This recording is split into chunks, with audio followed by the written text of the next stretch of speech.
Where do we begin? Man, there's going to be two sides to this video. The first one's going to be Barcelona stands on business, man. Like, Barcelona stands on business, on business, on business, on business, on business. This Barcelona team is not flashy, it's not beautiful, it's not looking to be cute.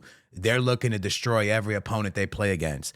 On the other side, you got Real Madrid that is 100%, in my opinion, trying to be flashy, trying to be cute, trying to be I think it got to their head a little bit. Let me kind of explain.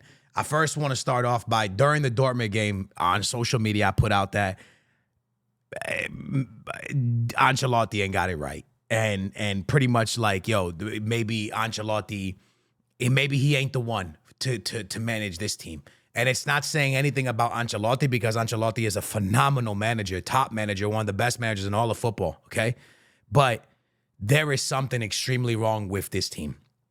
And I first want to start off by talking about Vinicius Jr. and Mbappe, okay? One, this team plays like, we know they're superstars and we know they're a mega team, but they're trying to flex it. I remember a point in the game where Vinicius Jr. is trying to rainbow Barcelona. Brother, you're trying to rainbow flick in an El Clasico. Like, you're trying to rainbow flick a Barcelona defender, and when the game is 0-0. You'll do that when Barca was winning 4-0. If they tried to rainbow flick, I'd be like, okay, whatever.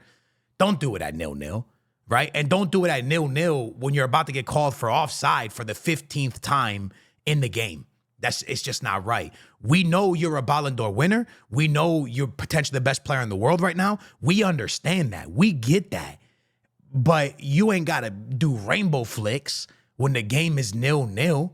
And let's then turn to Mbappe, right? Again, I love these players, and it's always Real Madrid for me. But your name is Mbappe.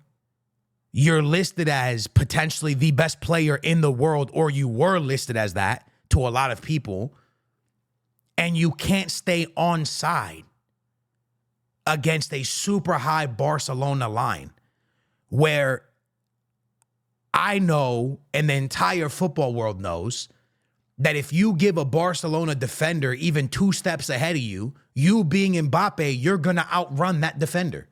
You are going to outrun every single player on that back line except for Balde. And there was so many opportunities for him to just hold his line. He could have stood at the midfield line on his side of the field and let the ball go over, and he still would have beat them to the ball, and he just wouldn't do it. And I blame one person, Ancelotti, because you see Mbappe having this bad of a game. You see Mbappe having this bad of a performance, and you don't pull him. And that, to me, tells me that you ain't got the balls for it. And I love Ancelotti, bro. Like I said, bro, top manager, top manager, man, top manager, okay? I love Ancelotti. But to manage a team like this, a mega team, a superstar team, you got to have the balls, man. You got to have the balls, man. And Mbappe is just consistently offside, and nothing changes. From minute 1 to the 90th minute, this man was pulled. It was a breakaway with Vinicius Jr. It's 4-0 the game. The game's over. Barcelona knows the game's over. It's a breakaway for Vinicius Jr. and Mbappe in the 89th minute, and Mbappe still can't stay on side. And then, even on the one-on-one with the keeper, he misses. Now, Mbappe's not a flop. Mbappe's not this. Mbappe's not that. I'm not saying that. What I'm saying is you got to have the balls as a manager to pull somebody when they're not doing good. You got to have the balls to change the formation. I don't care if you got to pull Vinny, Mbappe, Jude Bellingham. Nobody is bigger than Real Madrid. Nobody is bigger than the badge. Nobody's bigger than the shirt. The fact that all 3 of those players ended the game with the performance that they put out says something. It does, man. And I don't know who he was going to pull and put in. I don't know. But what I do know is that if he pulled Mbappe, he could have changed to that formation with Jude Bellingham closer to the top that beat Barcelona twice last year, I believe, in La Liga, correct? I think they swept Barcelona last year with that style, that formation worked, and they cooked that Barcelona. Now, this is a different Barcelona, which we're going to talk about in 1 second.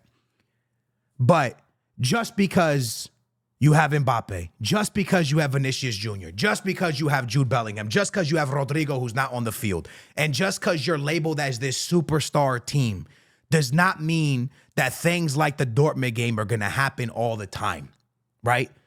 The reason Benzema, Ronaldo, Modric, and Ronaldo, the reason that team was good, because they weren't there for the BS. They weren't there for all those ass plays. They were there to win football matches. Every time they put the shirt on, they went to win the game. They didn't go for stupid flashy goals and this and that. You know why? Because if Ronaldo played for this team and Mbappe was caught offside 7 times, Ronaldo would have told him, yo, keep your ass on side, bro. Stop stepping offside over and over. He would have yelled at him. If Benzema made 3, 4, 5 passes wrong, Ronaldo would have said something to him. And then Ronaldo would have got the goal for him after, and then he would point at him and be like, yo, this is our guy. But he would help him. First, he would tell him, then he would help him get his confidence up. There was responsibility for each player. They had accountability. Right? This team has no accountability, bro. Mbappe's offside, shakes his head, walks back, and then Vinicius Jr. tries a damn rainbow flick, and then this has happened, and then they're getting counterattacked. Their defense is getting absolutely slapped around, and there is literally no one running back. And the worst part about it, bro, is that Real Madrid should have went to halftime 3-4 goals. That's facts. Barca fans know it. Barca did not have a good first half. They could have been down by a few goals if Mbappe knew how to stay on side. But then the manager came in. Then the coach came in. And he made the adjustments at halftime to slap this Real Madrid team. To absolutely slap this Real Madrid team. The Barcelona manager got it right. He outcoached Ancelotti. He outcoached one of the greatest managers in football. He did that. He stopped 2 of the greatest players in football easily. Didn't let Vinicius Jr. and Mbappe get on the scoreboard. He did that. His tactics, his formation, his style of play. And then you got a Rafinha who isn't out there trying to be pretty and cute. He just wants to put the ball into the back of the net, bro. There was a play in the first half where Lamine Yamal has a breakaway, okay? And I think he got called for offside, but Lamine Yamal went to chip the keeper when he could have just tapped it in.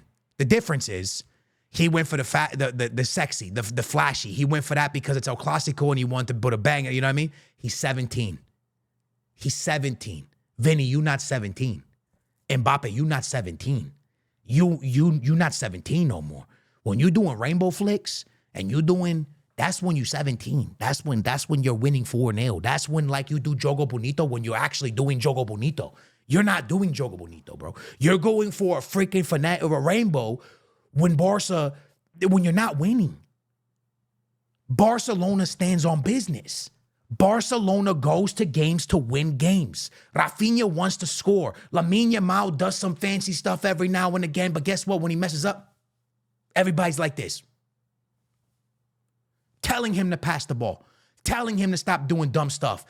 That's holding accountability. And there's nobody on Madrid holding accountability because his team is too young. It's too many young players, bro. Somebody, I don't care if it's Rudiger or something, go pull Mbappe by the ear like this. Go pull Vinicius Jr. by the ear like this. Like, you remember your mom when you went to the pantry and you would go get a snack and you weren't supposed to get a snack and your mom came in like this and pulled your ear like this? That's what needs to happen, bro. Rodrigo. Rudiger, go to the front, grab Vinny by his ear like this, push the ear back. Hey, yo, start playing better. Do the same thing to Jude. Do the same thing. Do the same thing to Modric. I don't care. Do it to whoever you got to do it to, bro. You need someone to step up and hold these players accountable for dumb stuff. And it seems like Ancelotti's not going to do it because he never pulled Mbappe. He never pulled. Bro, it was wrong. It was fully wrong. Hat off. I said something in the summer. You got to get ready. The world got to get ready for Mbappe. I wasn't lying. The world does got to get ready for Mbappe. And Barcelona got ready. Barcelona said, you got Mbappe? Okay. We got Lamine Yamal ready. He's cooking. He's gonna turn up this summer. Watch what happens. And he did that. And they got Rafinha cooking. And they got Lewandowski playing Lewandowski ball. They were ready. They got ready. They were prepared. They got ready. They were prepared, and they got it done. And they're gonna continue to get it done. This Barcelona team, I said it, and I'm gonna continue to say it, they're favorites to win the Champions League. Now, I don't know why people are laughing about this team. This team is not they don't laugh about this team. This team is a serious contender at every competition they're in. They are a strong team. They counter well. They press well. They know how to play. I keep saying it during Barca games. They are a well-oiled machine that is very organized. They are properly organized. They are properly managed. They have a great tact. They have a great mindset. They are literally well put together. On the other hand, Real Madrid is a bunch of superstars all running out of position, all trying to do sexy, all trying to do this, all trying to do that, all trying to do rainbows, all trying to make it look pretty, but not winning. Real Madrid only wants to start playing football when they're losing. They did the same thing against Dortmund. They keep doing it. They only want to play football when they start losing. Well, guess what happened? Barca goes, oh, you think that's going to happen to us? We're going to put one. No, but we're going to put two. But wait, we're going to put three. Guess what? We're going to put one more just to make sure you can't come back. That's what Barca did. Barca was like, you think you're going to start playing when we're winning? It's not how it's going to work. We're going to score, and we're going to keep scoring. We're going to punch you in your mouth. You're not going to know what hit you. Real Madrid played a good first half. That second half was embarrassing. I don't know. Y'all let me know what y'all think in the comments down below, but Ancelotti got to sort this out now.